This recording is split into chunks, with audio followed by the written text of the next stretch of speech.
નમસ્કાર મિત્રો, તો આજે આપણે ધોરણ 9 માં પ્રકરણ નંબર 6 રેખા અને ખૂણાઓ વિશેનું સ્વાધ્યાય 6.2 વિશેનો અભ્યાસ કરીશું. 6.2 કરી નાખું છે. આપેલ આકૃતિમાં x અને y ના માપ શોધવાના છે. તમને x આપી દીધેલ છે. આ x અને y ના માપ તમારે શોધવાના છે. બતાવો કે AB બરાબર CD. AB રેખા અને CD રેખા બંને સમાંતર છે. અહીંયા મતલબ કહી દીધું છે કે બે રેખા સમાંતર હોય ને એક જો છેદિકા હોય તો તમને મેં આની પહેલા એકવાર કીધેલ છે અનુકોણો, યુગ્મ કોણો, અભિકોણો, અંતઃકોણો, આના વિશે તમને માહિતી આપેલી છે. તો હવે મારે x અને y ના મૂલ્યો શોધવાના છે. તો હું એમ કહીશ Q બિંદુ આગળ, જોજો કઈ બિંદુ આગળ છે, Q બિંદુ આગળ આ બે રેખીય જોડ કહેવાય. આ બેનો સરવાળો કેટલો થવો જોઈએ? 180. તો એનો મતલબ એમ કે આ બેનો સરવાળો 180 થાય તો x ની વેલ્યુ ઓટોમેટિક તમને જોતા વેત જ ખબર પડી જશે. x ની વેલ્યુ સાહેબ 130 થશે. જો 130 થાય તો જ બેનો સરવાળો કેટલો થાય? 180. આ y ની કિંમત શોધવાની છે. હું y ને અલગ પેનથી લખું છું, x અને y ને. આ y, આ x. હવે y છે આ સામસામેના ખૂણા છે, છેદિકા સામસામેના ખૂણા, એ શું થાય? અભિકોણો. તો અભિકોણો કેવા હોય? સમાન. તો y ની કિંમત કેટલી થશે? 130 થશે. તો x અને y બંનેની કિંમત કેટલી થશે? 130.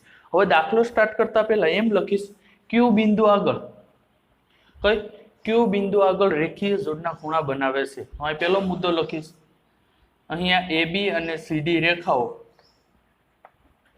AB અને CD રેખાઓ કઈ બિંદુ આગળ?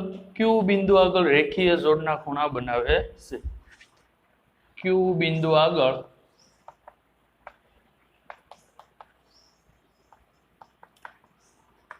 રેખીય જોડના ખૂણા બનાવે છે.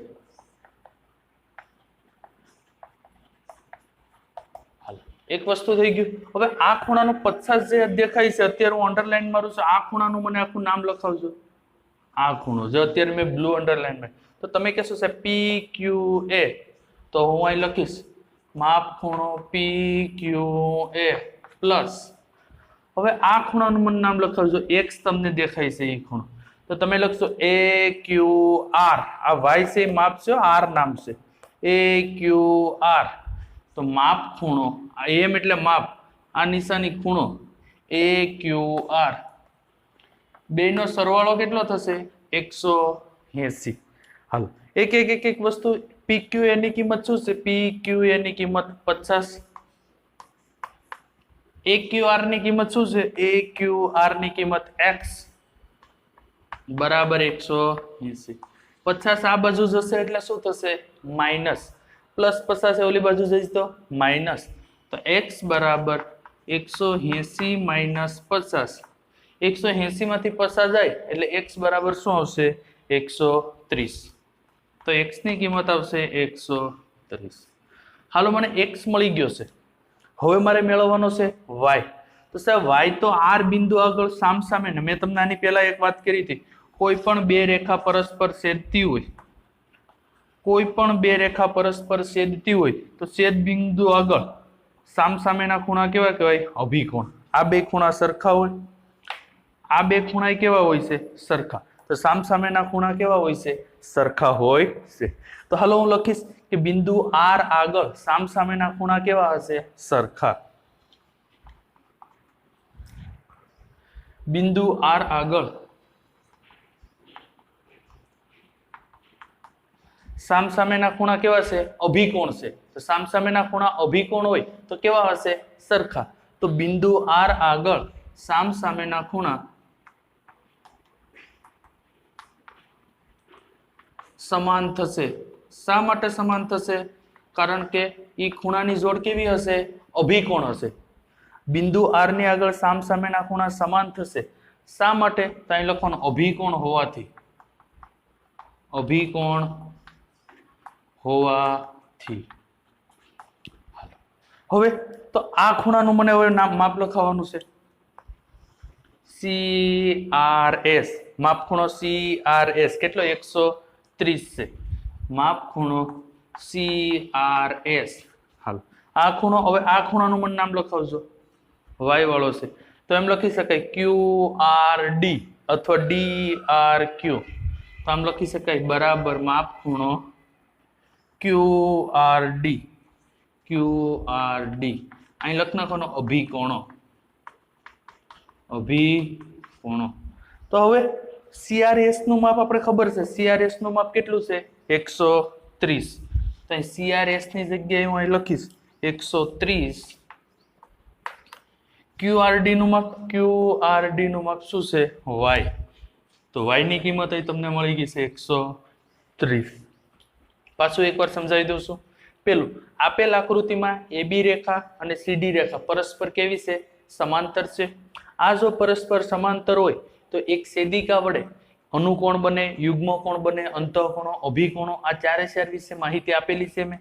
હવે બિંદુ Q આગળ આ બે કેની જોડ બનાવે છે, તો તમે એમ કહેશો આ બે ખૂણા છે 50 અને 1 રેખીય જોડ. રેખીય જોડ તમને ખ્યાલ જ છે, કોઈ પણ રેખા હોય, એક બિંદુ હોય, કોઈ એમ કે આનું માપ 40 છે તો આનું માપ કેટલું થાય 140, કારણ કે બંને વચ્ચેનો ખૂણો કેટલો થાય 180.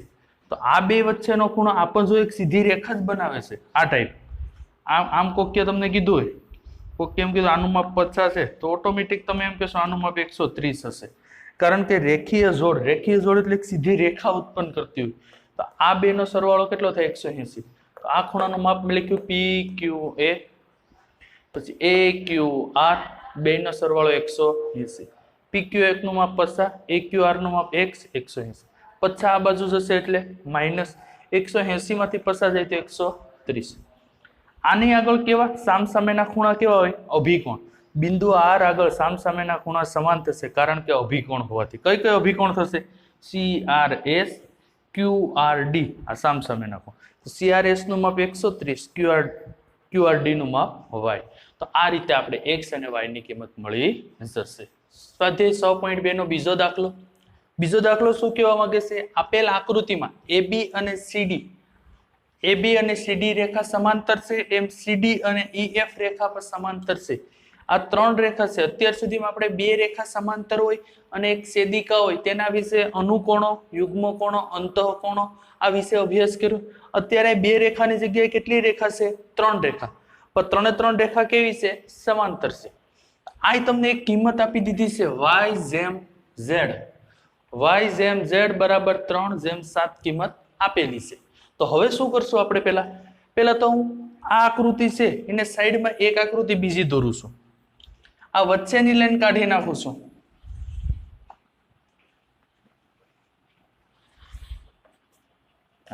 પેલી સમાંતર રેખા દોરું AB, તમે જોઈ શકો છો AB. બીજી સમાંતર રેખા એક આ દોરું, વચ્ચેની લાઈન કાઢી નાખું છું EF. એક છેદિકા. અહીં તમે જોઈ શકો છો અહીં ઓલરેડી x છે, અહીં ઓલરેડી z છે. હવે તમને મેં વચ્ચેની લાઈન કાઢી નાખી તો તમે મને કહેશો સાહેબ x અને z છે એ બંને યુગ્મકોણો છે. x અને z અંતઃયુગ્મકોણો. અંતઃયુગ્મકોણો એટલે અંદરની, આ બે સમાંતર રેખાની અંદર આવેલા છે. બહાર આવેલા તો બાહ્ય યુગ્મકોણો. તો સાહેબ યુગ્મકોણો છે તો સમાન હોય, x ની વેલ્યુ જેટલી હશે એટલી z ની હશે, z ની વેલ્યુ જેટલી હશે એટલી x ની હશે, એમાં કોઈ ફેરફાર પડશે નહીં. સમજૂતી માટે છે. હવે અહીંથી દાખલાને સ્ટાર્ટ કરું છું. તો પેલો ટોપિક લખીશ, હવે કઈ કઈ રેખા સમાંતર છે, AB અને EF રેખા સમાંતર છે. હવે AB અને EF રેખા સમાંતર છે, સમાન છે નહીં. સમાંતર એટલે બંને રેખાને તમે ગમે એટલી લંબાવો તો પરસ્પર એક બિંદુમાં છેદશે નહીં. હાલો, AB અને EF સમાંતર છે. x અને y તો x અને z ના વેલ્યુ કેવી થશે, સમાન થશે. તો અહીં લખીશ x બરાબર z. શા માટે x બરાબર z? કારણ કે x અને z શું છે, અંતઃયુગ્મકોણો છે. x અને z અંતઃયુગ્મકોણો હોવાથી અંતઃયુગ્મ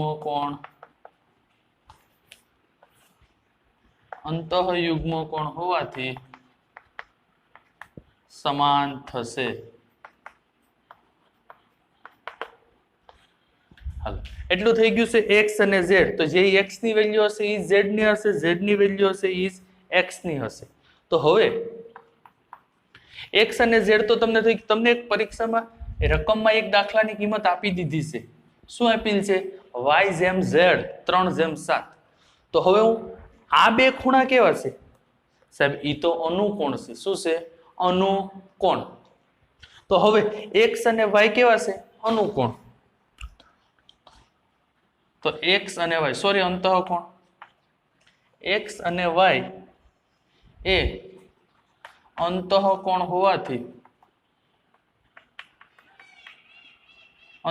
હોવાથી કેવા હશે? પૂરક થશે.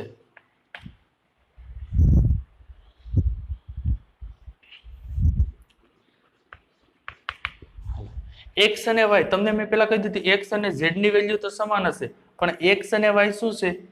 અંતઃકોણો છે. અંતઃકોણો કેવા હોય? પૂરક. તો પૂરકનો શબ્દ મેં તમને કીધા છે જ્યાં જે પૂરક શબ્દ હોય એના સરવાળો કેટલો થાય?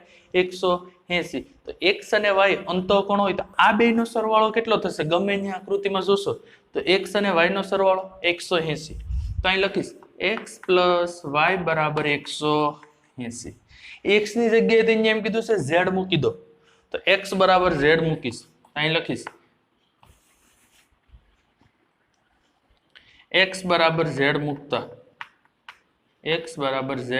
મૂકતા તો હવે શું આવશે? x ની જગ્યાએ z મૂકી દો તો z + y બરાબર 180. તમને કિંમત આપી દીધી છે z અને y ની. જો z ની કિંમત 7, પણ ગમે ચલ ધારવો પડશે. હું અહીં એક ચલ ધારી નહીં શકીશ કારણ કે x y z આપી દીધેલ છે. ABCD ચલ હું ધારી નહીં શકીશ. હું p ધારી લઉં. હાલો z ની કિંમત કેટલી છે? જો 7. તો હું અહીં ધારીશ 7p. y ની કિંમત શું છે? 3. તો 3p બરાબર 180. બાજુમાં લખ નાખીશ. અહીં શું લખીશ? z બરાબર 7p અને y બરાબર 3p. એટલું આપણે લીધેલું છે. હવે આપણે આ બેનો સરવાળો કરશું. 7 ને 3 કેટલા થશે? 10p બરાબર 180. તો p બરાબર 180 ના છેદમાં 10. તો p ની કિંમત શું આવશે? 18. p ની કિંમત શું આવશે? 18. કારણ કે 0 0 ઉડી જશે. હાલો p તમને મળી ગયો. તમારે શું મેળવવાનું છે? x નું માપ મેળવવાનું છે. પણ x નું માપ નહીં મેળવો તો હાલશે, ખાલી z નું માપ મેળવી લેશો. ઈ શું થયું? x. તો હવે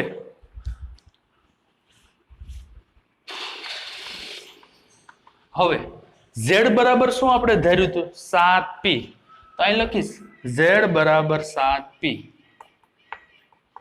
z બરાબર 7p. p ની જગ્યાએ કેટલા મૂકવાના છે? 18. તો 7 ગુણ્યા 18. 18 સત્તા કેટલા થાય? 124. તો z ની કિંમત 124 થશે. તો ઈ z ની કિંમત છે એને જ આપણે શું કહેતા હતા? x કહેતા હતા. શું કહેતા હતા? x. તો z બરાબર x. તો x ની કિંમત પર કેટલી થશે? 124 થશે. હાલ એકવાર ફરી એક્ઝામ દાખલો સમજાવી દઉં છું. AB CD EF ત્રણ રેખા કેવી છે? સમાંતર. આપી દીધું છે AB અને CD સમાંતર છે અને CD અને EF. તો એનો મતલબ ત્રણ રેખા કેવી છે? સમાંતર. હાલ હવે અહીં સ્ટાર્ટ કરું છું. મેં આકૃતિ ખાલી સમજૂતી માટે લખી છે. વચ્ચેની લાઈન કાઢી નાખી છે. તો x અને z કેવા છે? યુગ્મ કોણો છે. કેવા છે? યુગ્મ કોણો. તો યુગ્મ કોણો કેવા હોય? સમાન. x ની વેલ્યુ મળશે એ z ની મળશે, z ની મળશે એ x ની મળશે. તો AB * EF સમાંતર રેખા છે. x બરાબર z. તો z થશે એ જ x એ z. x અને z અંતઃયુગ્મ કોણ હોવાથી સમાન થશે. હાલો એટલું થઈ ગયું. હવે x અને y શું છે? x અને y શું છે? અંતઃકોણ. તો x અને y અંતઃકોણો હોય તો અંતઃકોણો પૂરક હોય. આડી મેં તમને કેમ કીધું? યુગ્મ કોણો. તો યુગ્મ કોણો સમાન હોય, અનુકોણ સમાન હોય, અભિકોણ સમાન હોય. ખાલી એક અનુકોણ છે એ પૂરક હોય. યાદ રાખવું હોય તો રાખી લેજો. અનુકોણ છે એ સમાન હશે, યુગ્મ કોણ સમાન હશે, અભિકોણ સમાન હશે, એક ખાલી અનુકોણ આવે ને, સોરી અંતઃકોણ, અંતઃકોણ કેવા હશે, પૂરક હશે. તો આ બે પૂરક હોય તો આ બેનો સરવાળો કેટલો થાય 180. x ની જગ્યાએ કેટલા મૂકી દો z, તો z પ્લસ y. z ની કિંમત શું છે 7. મેં કોઈ પણ ચલ ધારી લીધું છે, p ધારી લીધું. શા માટે? કારણ કે x y તો આપેલ છે, a b આપેલ છે, એટલા માટે મેં p ધારી લીધું. તમે કોઈ પણ ચલ ધારી શકો છો. z બરાબર 7p, y ની કિંમત કેટલી છે 3, તો 3p બરાબર 180. 7p પ્લસ 3p 10p બરાબર 180. આ બે ગુણાકારમાં છે, 10 સામે જશે ભાગાકારમાં. 180 ભાગ્યા 10 p બરાબર 18. તમારે શું વેલ્યુ કીની મેળવવાની હતી x, તો z ની મેળવી લેશો એટલે હાલશે, ઓલરેડી x ની મળી જશે. તો z બરાબર શું ધાર્યું હતું 7p, તો z બરાબર 7p, 7 ના 7 p ની જગ્યાએ 18, 18 સત્તા 126. તો x અને z બે સમાન છે, તો બે ની કિંમત કેટલી મળશે 124 મળી જશે. સ્વાધ્યાય 6.2 નો ત્રીજો દાખલો. ત્રીજો દાખલામાં રકમ શું કહે છે? આપેલ આકૃતિમાં, આકૃતિ તમને આપેલી છે, AB સમાંતર CD, AB અને CD સમાંતર રેખા છે, EF આ નિશાની લંબ છે, લંબ એટલે 90 ડિગ્રીનો ખૂણો, EF લંબ CD આ ક્યાં દેખાય છે EF લંબ CD, તો એનો મતલબ એમ થાય 90 ડિગ્રીનો ખૂણો છે, અહીંયા ઓલરેડી કહી દીધેલ છે. હાલ GED બરાબર 124, GED બરાબર આખો ખૂણો કેટલો છે 124, અહીંથી અહીં સુધીનો ખૂણો 124 નો છે, એટલું આપેલું છે. તો તમારે 3 વેલ્યુ મેળવવાની છે. એક પેલું AGE, GEF, FGE, આ 3 વેલ્યુ મેળવવાની છે. આપણે વચ્ચેના પોઈન્ટ ઉપર જ ખાસ ધ્યાન રાખવાનું છે, કેમ તો આને AGE પણ લખી શકાય, EGA પણ લખી શકાય, GEF લખી શકાય, FEG લખી શકાય, FGE અથવા EGF, ત્રણે ત્રણ કોઈ પણ ઉલટ સુલટ લખી શકાય છે. હાલો, પેલી વસ્તુ અહીં કહી દીધું છે કે 90 નો ખૂણો છે, તો અહીં પણ કેટલો હશે 90 નો ખૂણો જ હશે. હાલો, હવે પેલી વસ્તુ છે આખો ખૂણો અહીંથી અહીં સુધી 126 હોય, આ 90 હોય, તો ઓટોમેટિક આ ખૂણો કેટલો થાય? આપણે ઓટોમેટિક ખબર પડી જશે સાહેબ, આ ખૂણો 36 નો થશે. આ ખૂણો કેટલાનો થશે 36 નો ખૂણો થશે. હાલો, પેલા ઈ વસ્તુ પેલા એક વસ્તુ હું કહી દઉં છું. હાલો, એટલું ચેકી જ નાખું છું અત્યારે હાલ પૂરતી. એ રેખા એક ચેકી નાખી છે મેં. આ ખૂણો કેટલાનો હતો? આગળ મેં તમને કીધું હતું, આ ખૂણો કેટલાનો હતો 124. ઓટોમેટિક આ 126 હોય તો આ કેટલાનો થાય 126. ઈ તો આપણું વેલ્યુ છે AGE. પેલું AGE સાહેબ, યુગ્મ કોણો બંને કેવા હોય સમાંતર. તો પેલો ટોપિક લખી અહીંયા AB રેખા સમાંતર, અહીં AB સમાંતર CD, AB અને CD સમાંતર છે. છેદિકા કોણ છે GE, AB સમાંતર CD ની છેદિકા GE છે, છેદિકા GE છે. હાલો, એટલું થઈ ગયું. હવે આ યુગ્મ ખૂણો AGE, તો અહીં ખૂણો લખીશ, માપ ખૂણો AGE બરાબર GED અથવા DEG, જે લખો હોય, માપ ખૂણો GED સમાન છે. શા માટે? તો અહીં લખવાનું યુગ્મ આ બંને ખૂણા યુગ્મ કોણ હોવાથી, યુગ્મ કોણ કેવા યુગ્મ કોણ? અંદરની સાઈડ છે, યુગ્મ કોણો હોવાથી સમાન થશે, સમાન થશે. હાલ, આની જેટલી વેલ્યુ હશે એટલી જ આની હશે, આની વેલ્યુ હશે. તો એકનું માપ આપણે ખબર છે, GED નું માપ ખબર છે. GED નું માપ કેટલું છે 124. તો હું અહીં લખી નાખીશ, તો અહીં મારું માપ વેલ્યુ થશે માપ ખૂણો AGE એમને GED ની વેલ્યુ આપેલ છે 126. તો આ તમારી એક કિંમત તમને મળી ગઈ AGE, પેલી કિંમત. હવે આપણે આકૃતિ હતી એમ પાછી હું દોર નાખું છું, અહીં એક લંબ દોર નાખું છું. અહીં ખૂણો કેટલાનો હતો 90, એટલું હતું. એટલું હવે આપણે જોઈએ GEF ક્યાં દેખાય છે? GEF સાહેબ તો ઓટોમેટિક ખબર પડી જાય, આખો ખૂણો 127 છે, એમાંથી 90 બાદ કરો તો ઓટોમેટિક 37 આવશે. પણ 37 આવશે તમને ખબર પડી ગઈ, પણ ગણતરી તો કરવી પડશે. તો હવે ગણતરી માટે બીજો પોઈન્ટ લઉં છું. આ બે આછાના ખૂણા બનાવે. આછાના ખૂણા કઈ રીતના બનાવે તમને કહી દઉં છું. આમ હોય આ ખૂણો અને આ ખૂણો, બંને ખૂણાનો સરવાળો છે એ કઈ ખૂણો કહેવાય? આસનનો ખૂણો. આસનના ખૂણાની વ્યાખ્યા જ છે કોઈ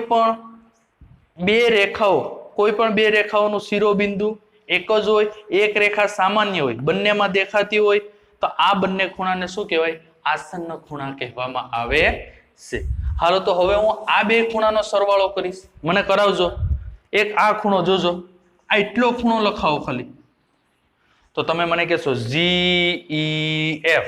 હાલો તો અહીં લખીશ માપ ખૂણો GEF પ્લસ, હાલો એટલું લખાઈ ગયો, આ એટલું લખાવો મને અહીંથી અહીં લો, તો તમે લખો FED લખાવશો માપ ખૂણો FED. હાલો એ બે થઈને કેટલો થાય? જો આ મેં ખૂણો લખ્યો, આ ખૂણો લખ્યો, બે થઈને હવે આખો ખૂણો લખાવો, અહીંથી અહીં સુધીનો આખો ખૂણો લખાવો. બેનો સરવાળો કર્યો ને, આ અડધો સરવાળો કરો છે GED. તો અહીં લખીશ માપ ખૂણો GED થઈ ગયું. હાલો જેની કિંમત છે આપણી પાસે એ લખી નાખીએ. GEF કિંમત છે, GEF નથી કિંમત ભાઈ. હાલો FED હા સાહેબ આ 90 થાય, જરો ઓલરેડી કહી દીધું છે લંબ, એટલા માટે તો આ એમને એમ રાખું છું. GEF એમને એમ રાખું, આનું માપ 90. GED નું માપ તો પાઠ્યપુસ્તકમાં આપેલ છે 124. આ બાજુ જશે એટલે શું થશે? માઇનસ થશે. તો અહીં શું આવશે? માપ ખૂણો GEF બરાબર 124 માઇનસ 90. તો શું આવશે GEF ની કિંમત?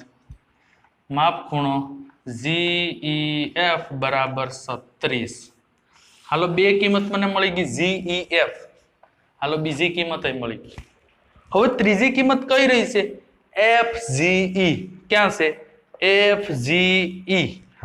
જે કિંમત મળતી જાય છે હું લખ નાખું. આની કિંમત કેટલી મળી? AGE ની AG 127. તો સાહેબ આ તો G બિંદુ આગળ રેખીય જોડનો ખૂણો બનાવે એટલે આ બેનો સરવાળો કેટલો થાય? 180. તો હું લખીશ G બિંદુ આગળ રેખીય જોડનો ખૂણો બનાવે છે. તો અહીં લખીશ G બિંદુ આગળ રેખીય જોડનો ખૂણો બનાવે છે. રેખીય જોડ એટલે સરવાળો 180. તમને કહો કેમ કે પૂરક કોણ? તો સરવાળો 180. G બિંદુ આગળ રેખીય જોડનો ખૂણો બનાવે છે. હાલો મને બે ખૂણાના માપ લખાવજો. તમે મને બે ખૂણાના માપ લખાવો, એક આ ખૂણો અને આ ખૂણો. હાલો લખાવો. તમે કહેશો AGE માપ ખૂણો AGE પ્લસ આ ખૂણો લખાવો, તો તમે મને આમ લખાવશો FGE અથવા આમ લખાવશો EGF. જે લખાવો હાલો તો FGE માપ ખૂણો FGE. બેનો સરવાળો કેટલો થશે? 180. કારણ કે બંને રેખીય જોડના ખૂણા બનાવે છે. હાલ હવે AGE ની કિંમત આપણે ખબર છે કેટલી છે? 124. તો અહીં લખીશ 124 FGE બરાબર 180. 124 આ બાજુ જશે એટલે શું થશે? માઇનસ થશે. તો હવે શું વધશે? માપ ખૂણો FGE 180 માઇનસ 124. 180 માંથી 124 કાઢો તો 24 ને 4 30, 30 ને 5 80, તો 5 ને 4 54 વધશે. તો હવે હું અહીં લખીશ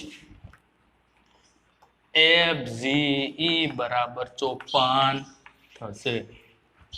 અહીં 3 એ 3 આપણી કિંમત છે એ પૂરી થઈ છે. એકવાર હું પાછી સમજાવી દઉં છું. આપેલી રેખા બંને સમાંતર રેખા છે. હાલો તમને શું વેલ્યુ આપેલ છે? AB અને CD સમાંતર છે, EF અને CD લંબ છે. તો અહીં જો EF આ EF અને CD લંબ છે તો અહીં મેં શું કરી નાખ્યું 90 નો કાટખૂણાની નિશાની એટલે 90 નો ખૂણો તમને આપેલ છે GED 126 GED આખો ખૂણો આપેલ છે આ મોટો ખૂણો કર્યો ને એ કેટલો 126 આપેલ છે હાલ તો ઓટોમેટિક આ ખૂણો એટલો 90 હોય તો આ કેટલો થાય 36 ખૂણો થશે હાલ તો પેલી વેલી અહીં કિંમત તો ઓલરેડી આપણે જોતા વેત જ ખબર પડી જાય હવે આ બે તમને યુગ્મ ખૂણો લાગે છે સામસામેના ખૂણા વડી આપણે કાઢી નાખીએ તો આ બે યુગ્મ ખૂણો તો આનો 126 આનો પર કેટલો થાય 126 તો મેં અહીં લખ્યું છે AB અને CD ની છેદિકા GE છે હાલો AGE અને GED બંને શું છે યુગ્મ ખૂણો છે મેં એની પહેલા સમજાવ્યું હતું આ પ્રમાણે આકૃતિ જોજો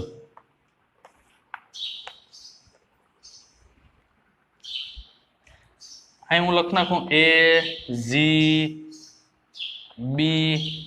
પછી અહીં લખ નાખું CED હવે એમ કહી દીધું છે કે GED 126 છે GED 126 તો ઓલરેડી AGE પર શું થાય 124 તો મેં લખ નાખ્યું AGE 126 આ એક વેલ્યુ મળી જશે હાલો મેં આ બાજુમાં કરું તો આ લંબ દોર્યો છે એટલા માટે કદાચ ન સમજાય તો પછી હું આના ઉપર જો આસન કોણ આ બેયનો આખાનો સરવાળો 126 છે તો આનો 90 છે તો બે પેલા બે ખૂણાને લખ્યું જો આ ખૂણાનું માપ લખ્યું તો GEF પછી આ ખૂણાનું માપ લખ્યું તો EFD બરાબર આખો લખ્યો તો GED આ એટલાનું માપ આપણે ખબર નથી આનું માપ ખબર છે 90 ઓલાનું માપ કેટલું છે 126 90 ઓલી બાજુ જાય તો -36 હાલો બે વેલ્યુ મળી ગઈ હવે ત્રીજી વેલ્યુ આ મેળવવાની હતી કઈ મેળવવાની FGE તો અહીં શું છે FGE સાહેબ આ વેલ્યુ તો હવે જી મળી જાય 126 છે તો ઓટોમેટિક માં જેટલા 180 માં ઘટતા હશે એટલા તો હાલો G બિંદુ આગળ શું બનાવે રેખીય જોડનો ખૂણો બનાવે છે આનું નંબર લખાવો AGE હાલો AGE આ માપ લખાવો તો FGE બેયનો સરવાળો કેટલો થાય 180 આનું માપ ઓલરેડી 126 આપી દીધેલ છે આ આપણે શોધવાનું છે ઓલી બાજુ જશે તો માઈનસ થશે 180 માંથી 126 જશે તો 54 વધશે આ રીતે આપણો દાખલો છે પૂરો થાય છે થેન્ક યુ વેરી મચ જય ભવાની